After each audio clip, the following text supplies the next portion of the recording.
ভালো মন্দ নিয়ে মানুষের জীবন, মানুষের দুর্ঘটনা, ভালো মন্দ সহকারে আমার। কামরাঙ্গীরচরে প্রোগ্রামের পর থেকে নিজের সিকিউরিটি বাড়িয়ে নিয়েছেন অপু বিশ্বাস। দ্রুতভাবে সেই স্থান ত্যাগ না করলে হয়তো আরও অনেকটাই বিপদের সম্মুখীন হতে পারতেন তিনি। পরবর্তী থেকে বাইরের প্রোগ্রামে তিনি কতটা অ্যাটেন্ড করবেন সেটাই এবার মূল প্রশ্ন হয়ে দাঁড়িয়েছে।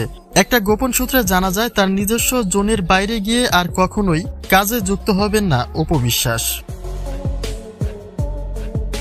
আওয়ামী লীগ সরকার পতন হয়েছে বিগত বছরের 5ই আগস্ট। তখনকার সময়ে বিভিন্ন ব্যক্তিদের উপর হামলা করা হলেও বেঁচে গিয়েছিলেন অপু বিশ্বাস, যে কারণে এমনটাই মনে করা হয়েছিল যে অপু বিশ্বাসের উপরে হয়তোবা জনগণের কোনো ক্ষোভ নেই।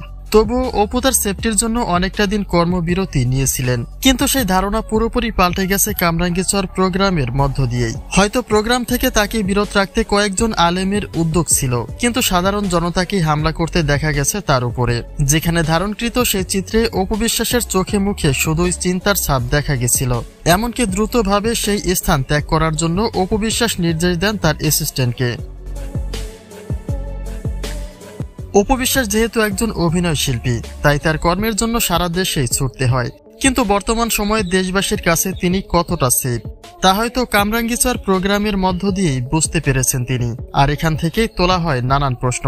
তবে কি এখন থেকে কর্মবিরতি নিয়ে নেবেন অপু বিশ্বাস, নাকি ঘরে বসেই টাকা উপার্জনের কোনো পথ খুঁজবেন তিনি? এসব প্রশ্নের উত্তর হয়তো নতুন প্রোগ্রামে যুক্ত হয়ে দিয়েছেন অপু বিশ্বাস।